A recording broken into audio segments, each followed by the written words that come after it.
the Bill and Scott Cubicle Show with Billy the Kid and Scott Tang. Cubicle Show. Cubicle Show. Cubicle Show.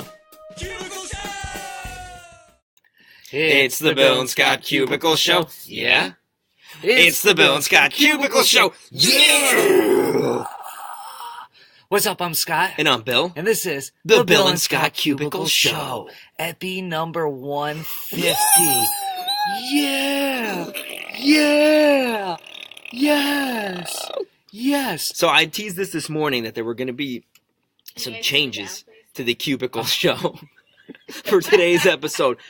Because of the big 150, we are now broadcasting live from the promo cube. So let's hear it for our esteemed promotions director, Stephanie. Now, here we are. We're keeping it. Probably going to now become like a full-fledged member of the Cubicle Show now. So we got to kind of down a little bit.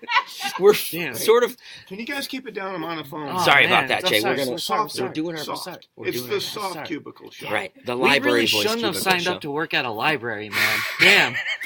So what happened was yesterday, we got some complaints about being too loud. So we got a stern talking to a tongue lashing from G-Dog. So we've relocated to a location that's farther away from the complaint central. And now we've just taken it down a notch. We don't want to get on one. We want to just have a relaxed, laid back, just kind of soft serve Cubicle Show. Can we enjoy life here? Right, just trying to make sure that everybody's happy. We want to live our best life, and that's what we're trying to help other people do, is live their best life. And we got a lot of stuff to get to.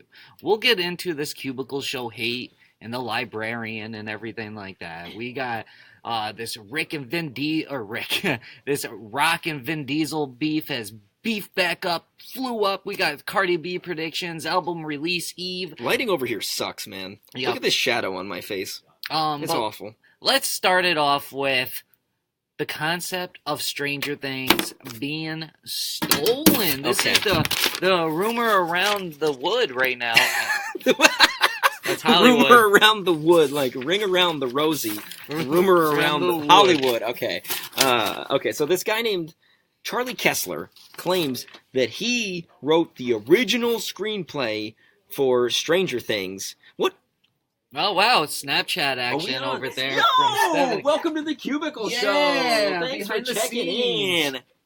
Okay, so they stole it. Somebody submitted a script ahead of this time? guy, Charlie Kessler, says that in 2012 he produced a short film called Montauk, which even won an award at the Hamptons International Film Festival. Okay, and it was about secret government experiments, which feature prominently in Stranger Things. So he said that he then went to the Duffer Brothers in 2014 with kind of like a full screenplay for a full series. And they were like, nah, not going to do that. Then, when Stranger Things debuted in 2016, he was shocked because his intellectual property had been outright stolen right out of his clutches and turned into a worldwide phenomenon. Can you handle this while I walk over to the cube and grab something that I need to have for the Cubicle Show? Okay, I'll be right back. All right, I'm gonna bring my co-host. I'm gonna do it for Deadpool. Oh, hey, we've got a fill-in. Thank you very much for stopping by, Stephanie. Have you watched Stranger Things? Are you familiar with the? That's my all-time favorite show. Well, good, because we're talking about the possibility of it. Hey, Jake. What's up, dude? We're broadcasting live from the promo cube for episode 150 to try and keep it down for the people that don't like the noise in the office. We moved a little bit. Yeah. Well, I mean, we have a general idea, so we just brought it a little bit farther away. Sorry, go ahead, Stephanie. Universal Studios is doing their Halloween this year themed Stranger Things. Ooh. So I might have to make that trip down. Did you watch both seasons? Mm-hmm. Season 2 is super dope. How do you feel Love about it season being 2. stolen? It wasn't stolen. That guy's lying. Whoever did it. All right, now the guy that's claiming that he's stolen, Bill. I almost. Where is he on the on one chart? Yeah, I think this guy is at like a 9.5. Well, no, if he already filed the lawsuit, so he's going to 100 real quick. He's got to be on one, right? Okay. Like that's what science dictates, I think. See, this is an important what is it? Prep? No, not prep. Piece of material, of reference, frame of reference. Something that we need to have in every Cubicle Show, and it's over at the other area. But since we moved, I had to go do it. So I'm gonna go bring it back to where it goes, so I don't lose it. And I'll be finish right telling back. the story of this guy. Okay, but here's the thing: Montauk, which was the name of his short film. was based on an actual place, Montauk Air Force Base, and there have been stories and urban legends inspired by and surrounding While I'm this walking back and location. forth, you need anything? No, I'm good. I got my water bottle. I'm all set. And Stephanie's got her lunchbox, which Okay, I might cool. raid momentarily. But are you are you taking up? Are you sitting? Oh, you can stay. I was I just get it because it's quiet time in the cubicle show, so we have to sit on the floor, cross-legged Yeah. style. Story Okay. time. I was just listening to the story. Yo, you can come on back over. Come on, this is for you, Steph. I was just listening You're the to Stranger story. Things fan. Okay, well, I'll take the seat then.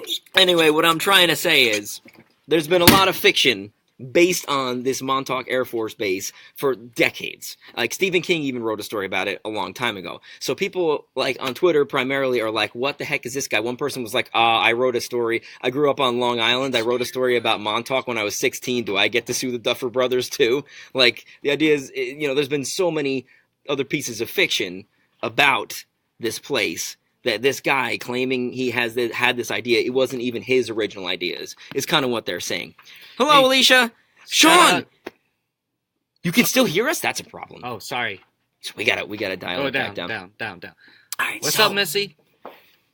And another thing is that if you've ever even watched a single episode of Stranger Things, then you know that the whole entire series is an homage to sci-fi, fantasy, horror, adventure shows, movies, fiction from the 80s, right? So, man, I am so distracted right now. I am like, it's like I feel like a fish out of water and tossed into a tank full of sand. God, donut! It's right there. I know. I am not oblivious. Oh my god. But anyway, Get 'em. all right, let's move on because I can't deal right now. How do you feel about Cardi B and her album? Cardi B's album Invasion of Privacy, it's set to drop tomorrow. Now, I'm not going to say how I feel about the possibility of this album because I'm not a critic. I just want to review the facts. Do you think she's gonna blow away the charts? That is a great question. We're going to hit more on this later on the upcoming album segment because it's album release day eve. But I think she would have blown away the charts if it weren't for I can't say the fact, the notion that Ray Shremmerd are going to drop their new album, Shrem, tomorrow. Now, this has not been confirmed.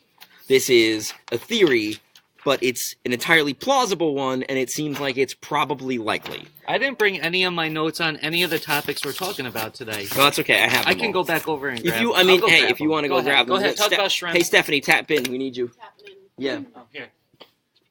All right, cool. So, are you a fan of Ray Shremmerd or Cardi B? Or both? Who's Ray Shremmerd? Okay, I take that as a no. Ray Shremmerd, they're a duo, and actually, I just learned a few weeks ago that their name is Eardrummers, spelled backwards. Oh wow. It's Cardi B. Are you a Cardi B fan? I do like Cardi B. She's got her album, freaking Invasion of Privacy. Mhm. No freaking. That was just an interjection because I'm trying to come up. We're improvising here on the set of the Cubicle Show because we've relocated for the 150th Quiet Time Library episode to the promo cube. So she's got her album Invasion of Privacy coming out tomorrow, and the question is, will it be number one? All right, I guess the prevailing question is, does the album that has been announced a couple weeks ago and has had some hype and some promo and some build-up time get beat by the surprise album Shrem, which is SR3MM? The E has been replaced with a 3 because it's the third album, and I'm going to do it because Scott's not here. But it don't. Because of one simple reason. What? They didn't have a Bodak Yellow that's yeah, going to be on their Cardi album. B's definitely gonna be number one. And I already heard, to kind of break it down a little bit, is that the album's already certified gold. Because how does this work, Scott? You want to break this down? Because you want to you tap get- back in? Tapping in. Okay. Cool. Hey. All right. So there's a thing called singles that come out, and singles What? count toward your album sales. So like back in the day, it was like every 10 singles sold equaled one album. You know what I mean? 10 songs on an album type concept. Well, that like numbers, it's different. Like it's like every 1,500 streams or 1,200 streams equal one album. So obviously it's like different numbers, but the same concept still applies to it. So when you got Bodak Yellow, that's probably been streamed like honestly a couple billion times by now between all the platforms. That's going to put that at your sales at she's basically got already certified gold because of that song. So you're saying that And the it's on first the week album. sales are rigged in favor of Cardi B because she Well- had such a big hit over the last couple months, and though that counts toward her album sales. I wouldn't say rigged because it's always been a thing in music where the single sales count toward the overall album sales.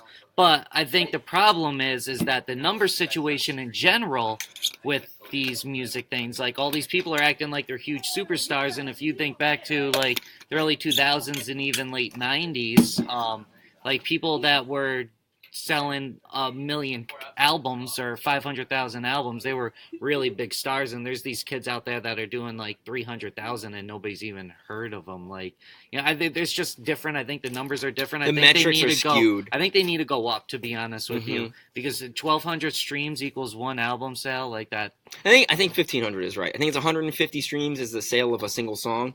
Like if the song is streamed 150 times, that counts as one sale, one download sale, and then 1,500 streams of any song. I think it counts needs as to an go album to sale. about every 3,000 equals one. I legitimately, and I'm not actually making fun of anybody when I say this, I legitimately feel like I'm not qualified to weigh in on this. Well, the way I So- see this is that there's so many songs that I've listened to, like on Spotify, that I only listen to because I had Spotify. I would never have bought that song or bought that album in my life if we had to still purchase music like that.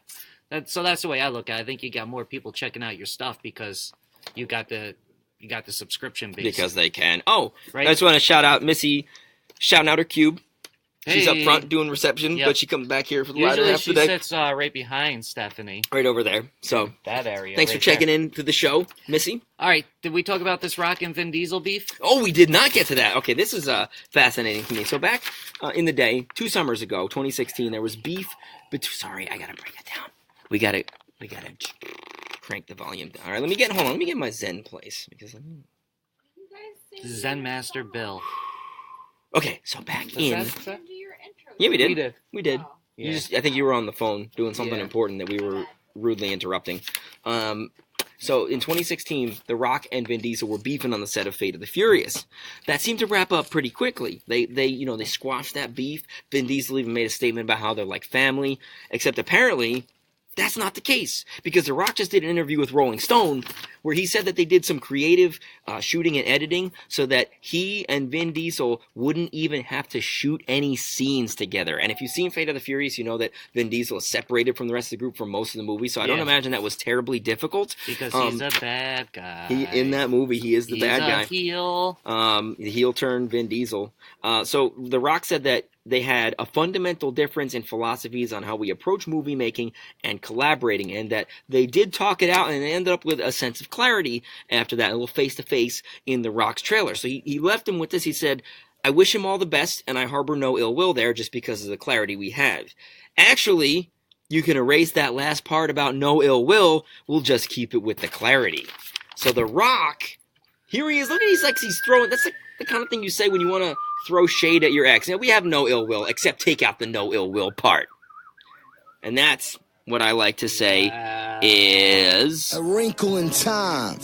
Actually, I also want to say this. And his name is John Cena! Because The Rock was a wrestler. Oh, yeah, and he did take on John Cena at WrestleMania. Mm-hmm. That is a fact of life. All right, we also have on here... Okay, so now we got our ketchup slice of today's episode. So there's this thing going around about how do you do a lowercase cursive G? Now, Scott knows. He looked this up because this was his idea. Ketchup slices today supplied by Scott. These are Pink's slices. Yes. So what I'm going to have you do... I don't. Bill, I didn't look at this at all. is Is what I'm getting at. I'm going to have you... I'm going to draw, cursive. with this Sharpie, a lowercase cursive G, and we'll see if I get it And right. see if it matches up to the image that I pulled up from the I'm Googles. going to go. Now, according to the survey, it's like, I guess there's a lot of people that do not know how to do the lowercase g. I don't have my info sheet over here. Wait, I do have my info sheet because I got it one of those times I walked over. I guess, Yeah, so the big thing is a lot of people don't know how to do the lowercase g, a.k.a. the fancy version. Bill, show the people what you did. This is my lowercase g, and I throw a shout out to our fearless leader, G-Dog. G-Dog, because he hasn't And- made I don't know where he is today. Do you think you are correct or wrong on it? I'm pretty sure that I'm correct. Let's find You out. are wrong, my friend. You missed out on a very important piece. No, that's not right. That's wrong. No, you don't. If I'm just doing a lowercase g, I don't need the little. Nope, that's No. according to it. That is That is- because that's when you're coming off of another letter. No, So no, here, no, you no. gave me 2 pieces. So if I was gonna do bag, all right, I'm gonna write the word bag. No.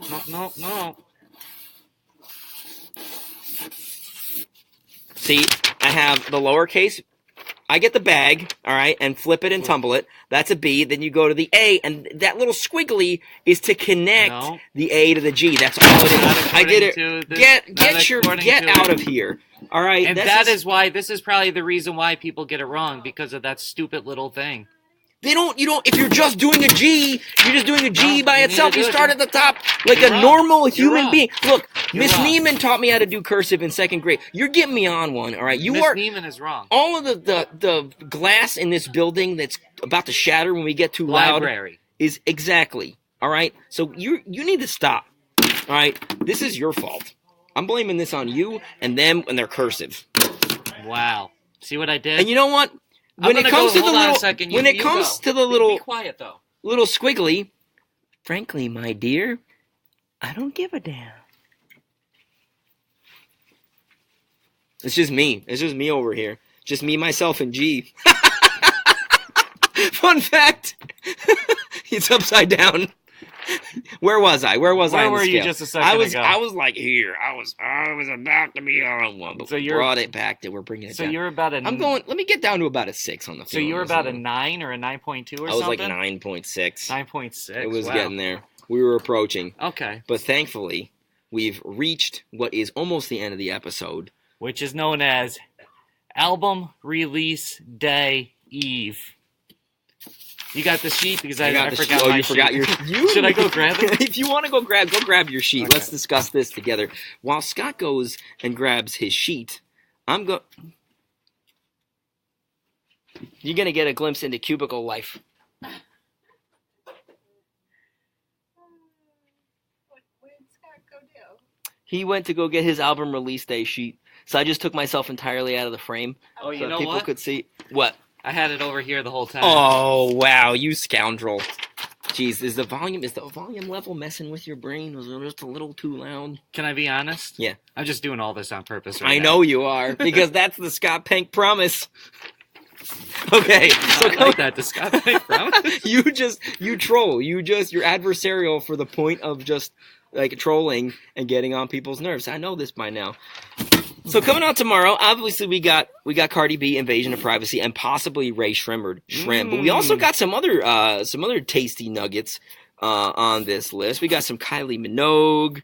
We got some 30 Seconds to Mars. Ooh. Under Oath has their first album in years. I don't know who they are, but They are a hardcore, like a Christian hardcore band that was big at my college, and I wish G-Dog was here to make fun of me for going to Liberty.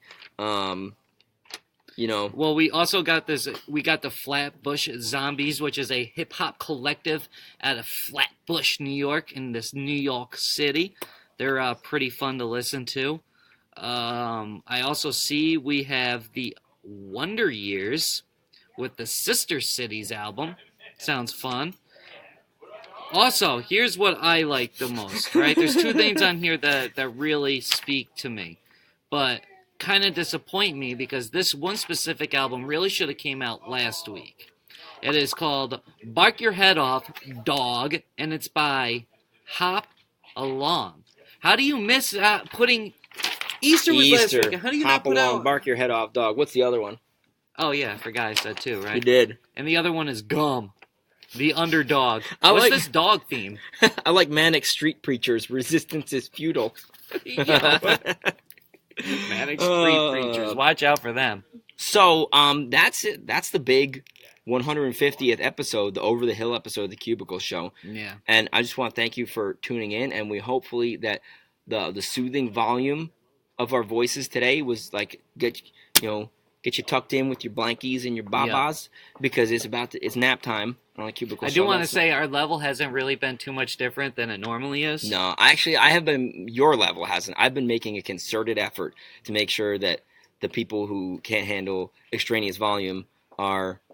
Jay, have we been doing a decent job? You can change the level. There's an adjustment on your chair. Just Oh, up and down. well, this isn't my chair because we're not in our home cube. You can change that level. Just go up and down. And let me tell you, I really want. I think Much for softer. episode. You guys really sound nice and soft. Thank you, Jay. Soft and easy. Are our voices velvetly today? It's the brand new Soft and Easy Cubicle Show. Oh. Yes, it's just like a roll of toilet paper. Wow. And with about as much crap in it. Is it with over or under? Oh, I go over. You do? Always go over. It should be over. Me? However it goes on the roll is how it works for me because I don't care. You just toss it on? I don't care. I just need the paper to wipe my butt. I need some... goes like this.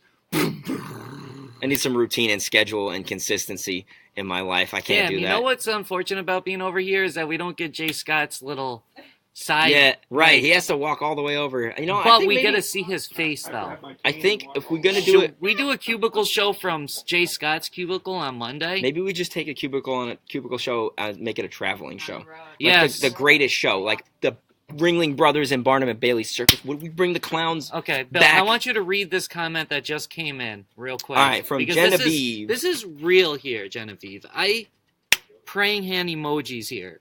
Oh, for real. Bless up. You should return to your cubicle. This is bizarre. Also buy everyone some earplugs and problem solved. I don't think there's room in the budget for earplugs for the whole office because they cost like $3. So, but yeah. No, I definitely agree. We only need like 1 or 2 pair. Like, because everybody else is fine. Everybody else is fine. So I mean, $6 investment. You heard it from Dana. Damn. Yeah. You should have heard. I just want to say because we didn't really get into this too much. The cubicle hate segment, we actually kind of skipped over it. We just alluded to it. After we had our like 20-minute tongue lashing session from when we were getting yelled at. We weren't really getting yelled at. It was more like a chat. Relaying the message. We came out and people were afraid we got canceled. So I just want to say the love and support we got from like 95% of the office when they thought we were going to be canceled. It just really means a lot to me. Shout out to Dana, Stephanie, shout out to Stephanie, Sean, Meredith, Shad, Jay, Jake, everybody. Just about all the real heroes. Yeah. And then this morning I was like, I don't even really care to do this, and I was like, blah blah blah. And then this one right here, Stephanie came over and was like, yo, quit your ass and you freaking put a god dang smile on your face and do your damn cubicle show. Do your job. She's a real one. Do your job. Yeah, that's wow, right. We Where's needed the reference. Wow. Ah, man, if only we had. Is he not if here Stephanie's today? going to grab the do your job mug, oh, we will stay that live is. until then. Well, Stephanie's coming over, catch us Monday through Thursday. On the Jams Facebook page at 10:30 Eastern Time. Because that's the only time zone that matters. Also, he never washes his. Oh my god! Bonus content! Exposed! One. Cubicle Show. Cubicle Show. Cubicle Show. Cubicle Show! That's what I'm talking about, boy! Bill and Scott Cubicle Show. Yeah? Bill and Scott Cubicle Show. Yeah!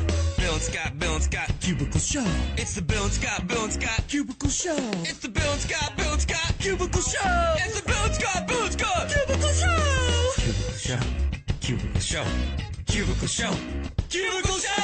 Not a rectangle show. Not a triangle show. Not a pyramid show. It's a cubicle show. Bill and Scott Cubicle Show. Yeah? Bill and Scott Cubicle Show. Yeah! Cubicle Show. We just got one. Boy!